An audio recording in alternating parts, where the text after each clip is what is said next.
સુરત શહેરમાં હાલમાં એક વિડીયો સોશિયલ મીડિયા પર વાયરલ થતા ભારે વિવાદ સર્જાયો છે, જેમાં કીડ લોકલ નામની એક સંસ્થા દ્વારા પાલિકાની બીઆરટીએસ બસની અંદર ડીજે વગાડીને ડાન્સ અને વિડીયોગ્રાફી કરવામાં આવી હતી. આ વિડીયો બાદમાં રીલ્સ સ્વરૂપે અપલોડ થતા મનપા દ્વારા તાત્કાલિક પગલાં લેવાની ફરજ પડી છે. પાલિકાના સિટી લિંક વિભાગે સ્પષ્ટ કર્યું છે કે આ કૃત્ય કાયદેસર નથી અને કોઈ પણ પ્રકારની પરવાનગી અપાઈ નથી. આ મુદ્દે હવે સંસ્થા સામે નોટિસ ફટકારવાની પ્રક્રિયા શરૂ કરવામાં આવી છે.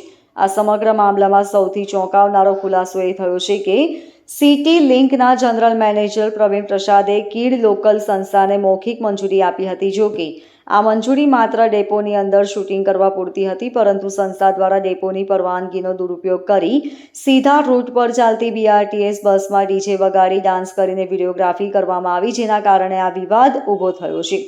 કીડ લોકલ એક સંસ્થા છે. આ સંસ્થા કહી રહી છે હું પરમિશન લીધી છે. અમારો સિટીલિંક કંપનીનો જે જનરલ મેનેજર છે એ હાલ મારી વાત થઈ છે, અમે શરતોના આધીન એમને પરમિશન આપી હતી, પરંતુ શરતોના આધીન તમે પરમિશન આપી એ વિભાગના અમે અધ્યક્ષ છે એ વાત અમને કેમ ધ્યાન દોરાવી નહીં?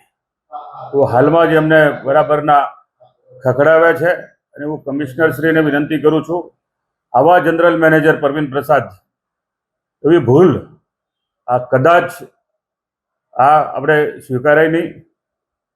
આ ડીજે પાર્ટી 18 કિલોમીટર સુધી જ્યારે ઓએનજીસીથી મતલબ નેચર પાર્ક સુધી એ લોકોએ ચલાવી, આ એસએમસીને જે નુકસાન થયું છે એમાં ડેપો મેનેજરનો બી કસૂર છે, જનરલ મેનેજરનો બી કસૂર છે. આ કસૂરદાર જે છે પહેલાં આપણા ડિપાર્ટમેન્ટના, અને તાત્કાલિક નોટિસ આપીને આ લોકોને સસ્પેન્ડ કરવા જોઈએ. તેમજ જે કંઈ કસૂરદાર છે, અગર જે લોકલ સંસ્થા છે એમની ઉપર પણ ફોજદારી ગુનો દાખલ થયો છે. સુરત મહાનગરપાલિકાએ આજ દિન સુધી કોઈ પણ સંસ્થાને ઠરાવ કરીને હજુ સુધી બસ ફાળવવાની કોઈ નીતિ જ નથી. જે આપણી પાસે બસની અછત છે, બસેસ અછત હોવાના કારણે આપણે આ બસેસ આપણે જો રૂટ પર આપણે દોડાવવા માટે આપણે ખૂબ મહેનતથી આપણે દોડાઈ રહ્યા છે. બસેસ કેટલી આપણે પેસેન્જરોનું મતલબ ઘસારો છે. બસેસને તમામને આપણે જીપીએસ લાગેલા છે. બસ જીપીએસ આપણે CCC કમાન્ડ સેન્ટર પરથી આપણે એનો મુવમેન્ટ જોતા હોય છે. 6 મહિના સુધી એમને કેવી રીતે જે આ બસ જેબીએમ કંપનીની એની અંદર બસની અંદર પણ કેમેરા છે, કેવી રીતે એમને ધ્યાન પર નહીં આવ્યું? તે જ દિવસે આ ખુલાસો કેમ અમારા સિટીલિંક કંપનીના જનરલ મેનેજરે કર્યો નહીં? આ મોટો મારો સવાલ છે. જનરલ મેનેજરે મને પણ ગુમરાહ કર્યા છે, અમને પણ, શાસકોને પણ ધ્યાન દોરાવ્યું નથી.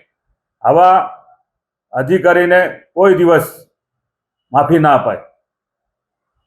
પરમિશન લીધી હતી કે કઈ રીતનું હતું આ બસમાં? શરતોના આધીન પરમિશન આપવાની વાત ખુલાસો જનરલ મેનેજર કરી રહ્યો છે, પરંતુ હવે કેવા શરતો મૂક્યા હતા? શરતો મૂકી તો આ કેવી રીતે ત્યાં બસમાં આ લોકો બેઠા? તો આપણો માણસ એની સાથે હતો કે નહીં હતો? આ ડેપો મેનેજરે કેવી રીતે બસની ફાળવણી કરી? આપણા ઓએનજીસીથી નેચર પાર્ક સુધી 18 કિલોમીટર સુધી આ બસ જાય છે. કેટલા લોકોને એમને બાનમાં લીધા હશે? આ કેટલી મોટી મતલબ આ સુરત મહાનગરપાલિકાની બરાબર કે એની ક્ષતિ બતાવે છે. તો આ ગંભીર બાબત છે. આવા અધિકારીને બીજી વાર શાસકોની સમક્ષ કોઈ પણ વાત લાવ્યા વગર કોઈ પણ વાત હોય એ બહાર આવી ના જોઈએ, અથવા તો મતલબ આવી રીતે પરમિશન ડાયરેક્ટ થવી ના જોઈએ. એટલા માટે આ દાખલો બેસાડવો જરૂરી છે. જે વિડીયો વાયરલ થયો જેમાં કેટલાક પેસેન્જરો પણ હેરાન પરેશાન થઈ રહ્યા છે, એમના દ્વારા કોઈ ટિકિટ એવું કંઈ લીધેલું હતું કે કેમ? હવે તપાસ દરમિયાન બધું જ આવી જશે. તે દિવસનો સમયગાળો, તે દિવસની કલેક્શન એની ઉપરથી એ ખ્યાલ આવશે. Bureau report LK star news, Surat.